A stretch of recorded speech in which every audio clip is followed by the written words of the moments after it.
I was in my mid-20s living in a small town in the Midwest, the kind of place where the only gas station closes at 9 p.m. and the deer outnumber people 10 to 1. I worked the night shift as a dispatcher for a local trucking company. The job was simple: just keep track of the drivers, make sure nothing went wrong. The only other person on the shift was Jim, an older guy who had been there forever. He was quiet, chain-smoked like it was his religion, and always gave me the same warning: don't go outside at night. I assumed he meant because of crackheads or coyotes. One night, things got strange. It was around 2 a.m. when I got a call from one of our truckers heading east on Route 49. I could hear it in his voice. He was nervous. "Hey, you seeing anything on the scanner? There's something in the road." I asked him what he meant. "Looks like a person, but not really. Just standing there. Middle of the highway." I had no idea how to respond. I told him to just go around it. There was silence on the radio for a few seconds. Then he came back on. This time his voice was lower, shaking. "Dude, it moved." I asked him what it was. "I don't know, but it just turned its head real slow, like it was looking right at me. I'm getting the hell out of here." He floored it. Then the radio went dead. All right. That was weird. I tried to write it off as some messed up hitchhiker. About an hour later, Jim came back inside from his smoke break. He looked pale, sweating. I asked if he was okay. He muttered something under his breath. "Shouldn't be out there tonight." Before I could ask what he meant, he locked the office door and sat down, staring out the window. Now I was starting to get creeped out. I checked the trucker's GPS. His truck had stopped, 10 miles outside of town. Company policy was clear. If a driver went dark, I had to check on them. I grabbed my keys, told Jim I'd be back in 20 minutes. He just looked at me, dead serious. "If you see anything weird, don't stop. Don't even slow down." I drove out to Route 49. The highway was empty, no cars, no wind, no crickets, just my tires on the road. I saw the truck up ahead. Its hazard lights were flashing. I pulled up behind it, left my engine running. The cab door was open. I climbed up. No driver. Keys still in the ignition.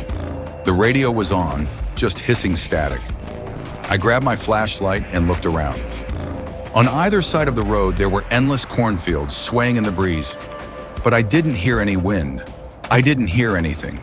Then I felt it, that deep, instinctual dread, the kind that tells you someone is watching. And then I heard footsteps right behind me. I spun around. My flashlight caught something. It was tall, way too tall. Its skin was pale, stretched too tight, like it barely fit over its bones. Its arms were long, fingers twitching.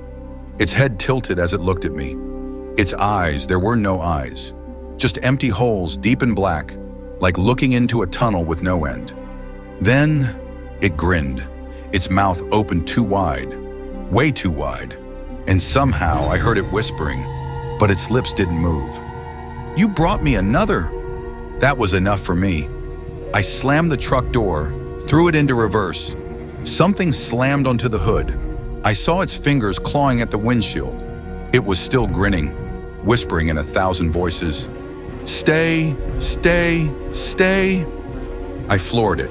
The windshield cracked as it slammed its hand against it. I swerved like a maniac, finally shaking it off.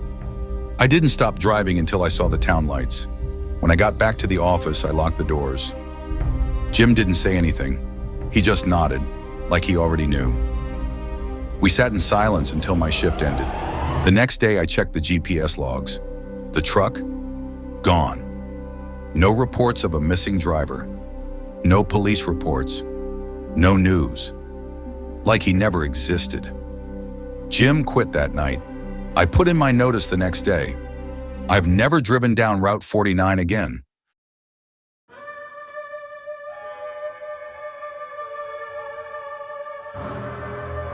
I was 28, broke and desperate for a job. Used to work construction, but after a back injury, I had to find something easier. Landed a gig as a night security guard at a commercial office complex. It's a massive corporate building. 4 towers, underground parking, maintenance levels. The kind of place where no one actually knows what half the offices do. They pay well. Almost too well for a job where you mostly sit around. There's just one rule. Don't watch the cameras in Tower 4 after 2 a.m. First week is uneventful. My shift is 10 p.m. to 6 a.m. I do the rounds, check the lobby, make sure no doors are unlocked, glance at the cameras. Most of the time I sit in security office and watch YouTube. Easy money, but the weirdness starts slow. Sometimes I hear footsteps upstairs in Tower 4, but the building is supposed to be empty. Elevator doors open on their own. One night I find a chair pulled out in a locked conference room. I mention it to my supervisor. He just shrugs. Says it's old wiring, air pressure or something. I let it go. Until one night, I break the rule. It's a slow night. I'm zoning out, sipping coffee, scrolling through my phone. Then, one of the cameras glitches. Tower 4. 417. For half a second, the image distorts. Then it comes back, and I see something. A man in the hallway, standing perfectly still, facing away from the camera. His suit looks outdated, like something from the 80s. I check the logs, no one should be in the building. I switch cameras. He's gone. I check the elevator logs. At exactly 2:07 a.m., someone used an access code to floor 17. Not a key card, a code. And here's the thing. The system doesn't log the code itself, just that it was entered. I call my supervisor. He picks up, groggy. Supervisor half asleep. Don't worry about it. Can't worry about it. Go back to your desk. And then he hangs up. Weird. I can't let it go. I take the elevator to 417. The doors open. It's freezing, like the AC is cranked up way too high. The hallway is empty rows of cubicles, glass wall offices. But the carpet, it's wet, like someone just mopped, but there's no bucket, no cleaner. Then I notice, at the end of the hall, one of the office doors is open. I step forward, and that's when I hear it. A phone ringing. It's coming from inside the office. An old landline phone sits on a desk. It looks like it hasn't been touched in years. Dusty, yellowed plastic. The screen displays a single word, Mercer calling. I pick up. Silence. Then a whisper. You shouldn't be here. The line goes dead. I put the phone down and realize there's a nameplate on the desk. David Mercer. The name sounds familiar. Then it clicks. I've seen it before. On a termination form. In the basement. Dated 1986. And then the office lights cut out. I don't remember leaving. I just remember running. The next morning, my keycard stopped working. I show up for my shift. They tell me I don't work there. There's no record of my employment. No paychecks. No contract. Like I was never hired. Or like I was never supposed to find that floor.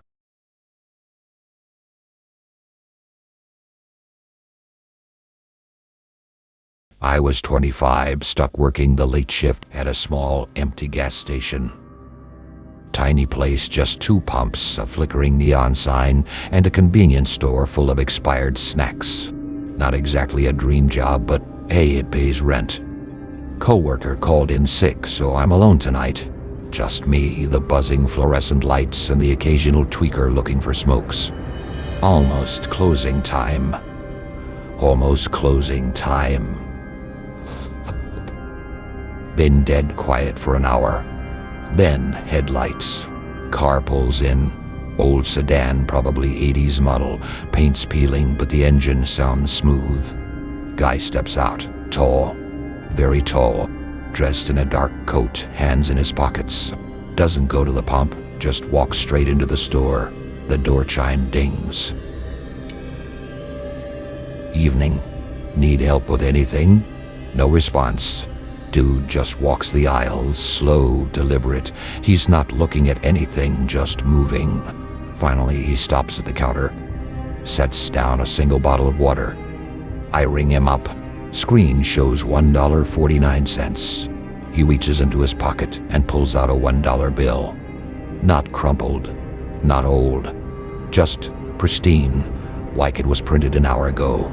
I clear my throat. Still need 49 cents. He just stares. Then slowly he reaches into his other pocket, pulls out another $1 bill, same perfect condition, places it on the counter. Okay, guess we're overpaying. I put $1 in the register, hand him 50 cents back. He doesn't take it, just tilts his head. Slow, too slow. That's when I notice his coat's not moving, no shifting fabric, no rise and fall of breath. Like he's not wearing it, but part of it. Then he speaks. Do you remember me? Nope. Never seen him before in my life. But when he asks, something in my brain itches. A weird scraping sensation like trying to remember a dream right before it fades. My head pounds. I grip the counter. What do you mean? He doesn't blink. You will, he says. The lights flicker. Outside, the old sedan. Gone, but I never heard it leave. I glance at the security monitor behind me. Screens glitching, static crawling up the edges. Look back. He's closer. Not a step. Not a movement. Just closer. Like a bad frame cut in a video. Screw this. I grab the register key, pop the till open. Here, take whatever, just leave. He doesn't move. Doesn't even acknowledge the money.